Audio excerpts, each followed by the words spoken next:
What's going on, people? We are Tottenham TV, back here for another Tottenham update, and it's a really, really hard one to take, to be honest. And let's go on to the first topic, and it's COVID has hit Son and Bryan Gil during their well, to be honest, I don't even know if it is during the international break, because Son was pictured all with the team, huddled, smiling pictures and everything. Yeah, it was outdoors. Apparently, that's why they were training. So I think he must. They go into the changing rooms. Huh? Yeah, but he must test positive after that. Yeah, but he must have had COVID at that time as well. No.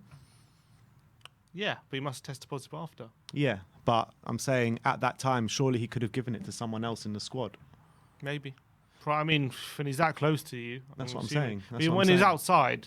He was outside when he was at one of the pictures we saw. So yeah, but I'm saying, yes, the pictures we saw was outside, but are you telling me they weren't all in the changing rooms together afterwards and before that? I guess so. That's what I'm saying. So, look, the situation is that Nuno Espirito Santo, in his press conference yesterday, alluded to massive problems after this international break, and there are always massive problems after international break. And from the embargo section and a few reliable sources after that, it is kind of widely reported now that Heung-min Son and Bryan Gil have both tested positive for COVID-19, meaning that they will be out for our next 3 games, being Newcastle this weekend, Vitesse during midweek, and the West Ham game next weekend, which will make them available for the Man United game the following week. But with everything that's going on now, with the whole South American situation, with Steven Bergwijn not fully fit back in the squad, though, I mean, this is just something we just didn't need right now, and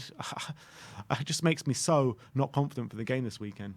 Yeah, and it's another massive blow for Nuno and for the squad and for our chances of getting points. It's a massive blow, and obviously we wish them a speedy recovery. I'm sure they'll be fine. But Son is such a massive player for us, and he has been this season as well, that him missing this season is for the next 3 games, especially against 2 games where we need to win against West Ham and Newcastle, where it's massive games, and it's going to be a massive miss not having that energy, that clinical edge that we need from him. With Kane not in the best form as well, we really need Sonny in the team, and with him missing, it's a massive blow. And when it doesn't rain, it pours with this situation at the moment. Bryan Gil as well. It's a massive, because it would have been a great opportunity with Son out for Gil to have an opportunity to get in the team. But with him being out, he obviously misses that opportunity. So I feel bad for him as well. And he could have been part of the team. And more just never stops. And never stop. And it's not even just that. Like with Son and Gil both out, completely out now, left wing. So the left wing option now for this weekend is either Giovanni Lo Celso or Steven Bergwijn, which are both a massive risk to play. Giovanni Lo Celso has played 3 games out in the last week for Argentina. He's had a long travel period, and also the game was only in the early hours of Friday morning, so he's not got a lot of recovery time to play this game, and it's a risk playing him. Steven Bergwijn, been out injured, and he's only just coming back from injury, and we saw what happened last time we rushed him back. So playing either of these players is a massive risk. You don't want to play Dele there, because you just don't want to play Dele there. like you don't want to play Dele on the wing, you know what I mean? So no, it's just not great options for Nuno to contend with, and he's going to have to find the best solution. Maybe I don't know what he was going to do. Maybe go for it at the back. I mean, I wouldn't want to do that either. So it's difficult, really difficult to find a solution to all these problems. And I'm guessing that the South American players we're probably going to have to play more than we would like because of the situation. Yeah. And I thought that's just how it is. And it's really unfortunate for Nuno. Again, just getting that good feeling back from a win against Villa before the international break. And again, we're at risk of slowing our momentum down. But if he can get a result with all these problems, then big credit to him. Yeah, I mean, it's just one thing after another with this Tottenham side, and I do feel for Nuno massively. But let's move on. And there's been an update from this kind of toing and froing from the Tottenham Hotspur Supporters Trust and the Tottenham board. We brought you the news during the last week that the Tottenham Hotspur Supporters Trust were requesting a meeting with the board. The board were rejecting it, and then they put out 12 questions. Was it 12 questions or 13 questions to the board because they didn't kind of take that meeting? And we've had a response from the board now, which is quite interesting. And I'm going to read it out to you. Here is the article on the screen. This is on the Supporters Trust website, and it says, following our recent request for a meeting with the Executive Board of Tottenham Hotspur, a subsequent publication of questions being asked by Trust members, we have today received the following response from the club, and this is their response. It says, we wanted to assure you that we have read the list of questions posted publicly on the 13th of October. Fans will now have heard Fabio about the football side of things last week, his second international break update, where he discussed the strategy around rebuilding the team, the new younger players brought into the club, and the need for unity, family, positivity, and non-short-termism. Ahead of the new season, Daniel also spoke to the fans about our ambitions for the club, including the impact of the pandemic on club finances, and underlining the point that all revenues from whatever the event are reinvested in the team. We shall be further communicating with fans when we announce our financial results in due course.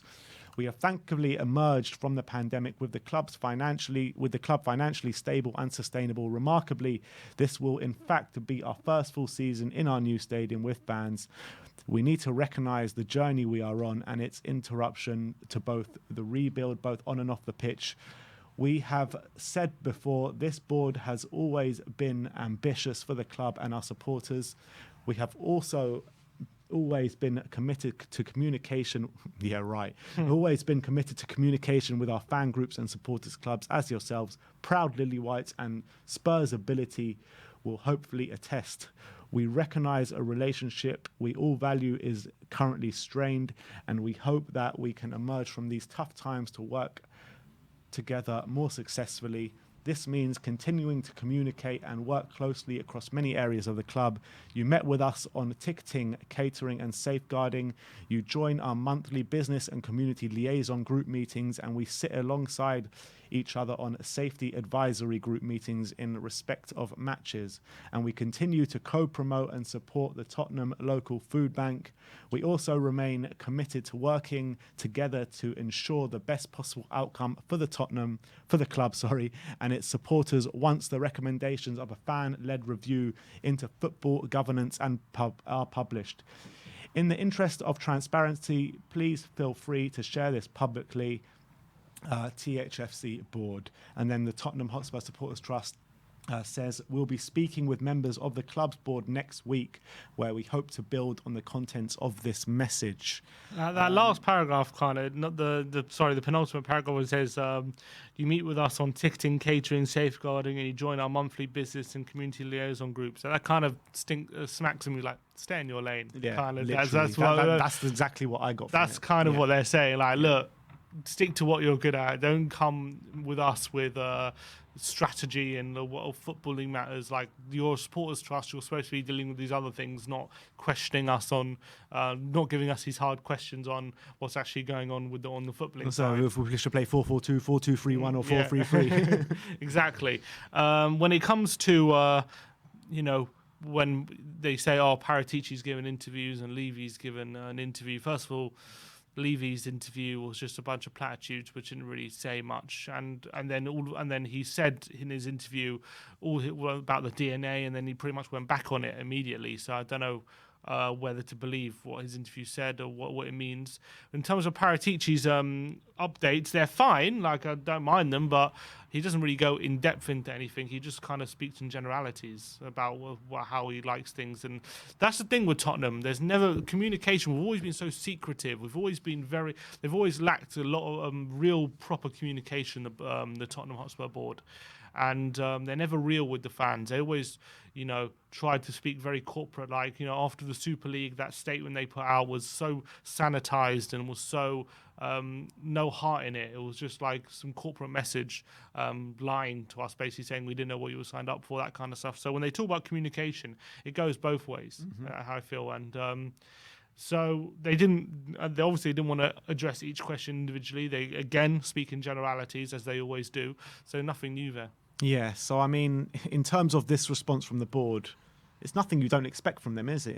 Is pretty much exactly what you expect from them, isn't it? Exactly. That kind of response. And it's going to be interesting to see what comes out of this meeting next week, but I'm not holding my breath for it, to be honest. Yeah. It's just going to be some more jargon, isn't it? they'll pretend they've already answered the question because they spoke in generalities before, and now they're speaking in more generalities about how they answered the previous generalities. It's just rubbish. Yeah, like then there's no specifics or anything like that.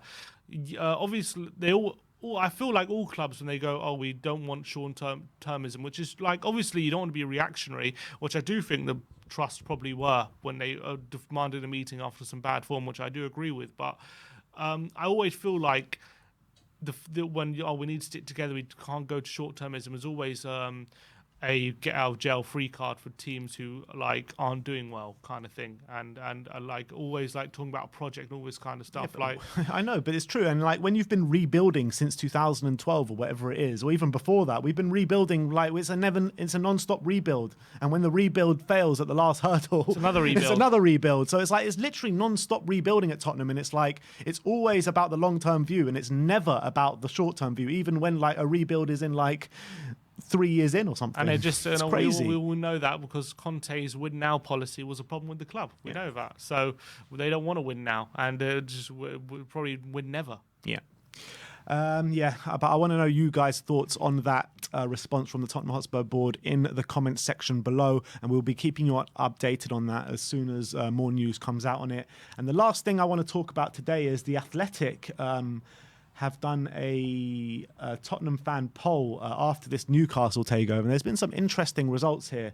If you bring it up on screen, there's a whole article here, and I just want to go through the polls because it was quite interesting. The first one was, would you rather Spurs had their current ownership structure or Newcastle's?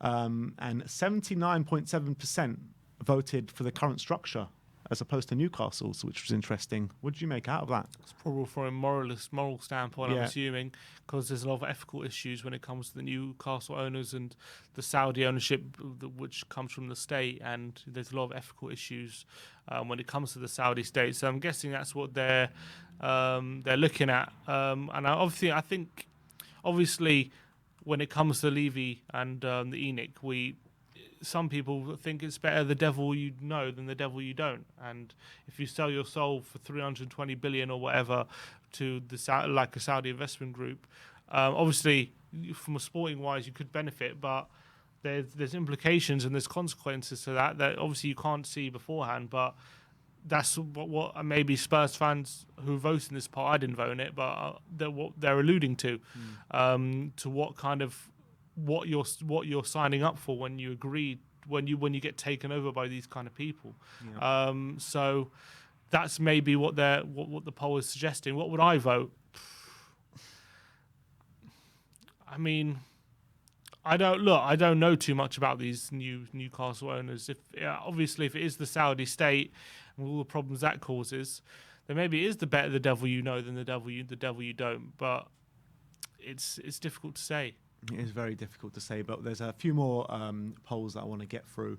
The next one was, which of these best describes your feelings towards the Newcastle takeover? The biggest one, 35.7%, was disappointment. Then 17.7% was anger. 16.1% was envy. 14.9% was indifference, and 15.6% was frustration. Where would you put yourself in that one? I don't think I'll be angry. I'm not saying I'm angry at them being taken over. I'll just tell you For me, I think I'm frustrated. I think I'd put myself in the frustrated camp. Why is that? Why is that? Because it's just another club that's overtaking us. And it's just frustrating, isn't it? I think I'd be probably disappointed. Disappointed in the fact that another club has taken over us, and also disappointed in the fact that I think that the fans are maybe potentially not looking at the bigger picture when it comes to who these people are in terms of celebrate. Obviously, it's difficult to know if they're celebrating Mike Ashley leaving or celebrating who's coming in. But maybe it's a bit of both. But I think it does when they have all these issues with moralistically with who's taking over them. It is a bit disappointing to see them they've won the league and stuff like that, which you know, there's a lot of people suffering. But look, I don't want to get into that because I don't know too much about it. But I think disappointed would be probably where I'd sit. Okay. The next one was, would you stop going to Spurs games or supporting the team if they were taken over by a fund equivalent to the Saudi Arabia's Public Investment Fund, where 59% said no and 41% said yes? I don't think I would. No, I don't think I would either. Don't think I would. I mean, at the end of the day, no matter who owns the club, no matter who plays for the club, at the end of the day, you're always going to love your club. You know what I mean? Exactly. And it's ingrained in us until we were kids. You know what I mean? We can't think any other way. That's just reality. That's reality. We brought up on it. It's just part of our life. Yeah. And we can't just let it go that easily. And it's actually like 41% said they would stop going or supporting the club. Yeah, I mean, the sample size was 1,800 people. So it's fair amount, but it's probably 1,800 people already, you know, the Athletics. So it's that kind of demographic of people. So whatever that would take any conclusion you want out of that. Yeah. The next one was, how much do you agree with the following statement? As long as Spurs are successful, I'm not bothered about who owns the club, which is a very interesting question. 39.6 disagreed with that. 31.3 strongly disagreed with that. 16.6% agreed. 9.8% strongly agreed. And the rest was none of the above. I don't think, I would disagree. I don't think it doesn't matter at all. I think within reason, but I don't think it doesn't matter. It always has to be a line, doesn't there? You have to draw. I don't know where I draw that line personally. I've never really thought about it. Yeah, like, we've never been in that sort of situation. But of course, there is a line to be drawn, and you can't if it is that bad. Like, depending on who it is, I don't know what situation it would be, but if it is people who you can't accept as your owner, just doesn't matter how successful you are, then you have to draw a line somewhere. At the end of the day, though, the Premier League should be doing this due diligence, and the fit and proper persons test, whatever that is, should be filtering out like the people not wanted in football. You know what I mean? Yeah, but they just care about money, don't they? Exactly, and that's the thing. Money always talks. The next one is, how much do you agree with the following statement? Spurs being outspent in the transfer market is my main frustration with the current ownership. No. 42.1% disagreed, 27.9% agreed, 27.6 strongly agreed, 12.6 strongly agreed, 12.7 strongly disagree. So a lot of contrasting opinions on this one. But that's definitely not my main frustration with. It's a frustration, but it's not being outspent is not my main frustration. No. Yeah. It's not taking care of the footballing side and not making it the number one priority. That's my frustration. Agreed. And it's not about other clubs spending more. It's about when it's like we've scouted a player, we've gone through everything. Everyone's convinced this guy is the guy, and then we lose out on him for a few million because we don't want to try and make sure we get him through the door. And it's not about spending hundreds of millions. It's just making sure that the people who you're convinced about improving the team, you get them through the door. Mm-hmm. That's what it's all about. It's not about, we can't get him in, so we're going to go for our fifth and sixth choice. You know what I mean? And that's what constantly happens at this club. But it's also about lack of direction, football being on the back burner at the club, many other things on the front four minds of the club's ownership, acquiring golf courses, acquiring all, it's great for the business side of the club, but at the end of the day, we're a football club, and football needs to come first. It's like every other element is like no expense spared. Yeah. Every other element except for the football exactly. side. That's how it feels. Exactly. Let's move on. Is there any more? I think that's it. All right. So look, I want to know you guys, your thoughts on all those polls in the comment section below. Let me know where you guys stand. It's very interesting to find that out. It's a very interesting article from The Athletic, so I suggest you go and read it as well. But that is our Tottenham update today. Let me know in the comment section below all the thoughts you have regarding anything we spoke about today. Like, subscribe and comment. And as always, come on you Spurs.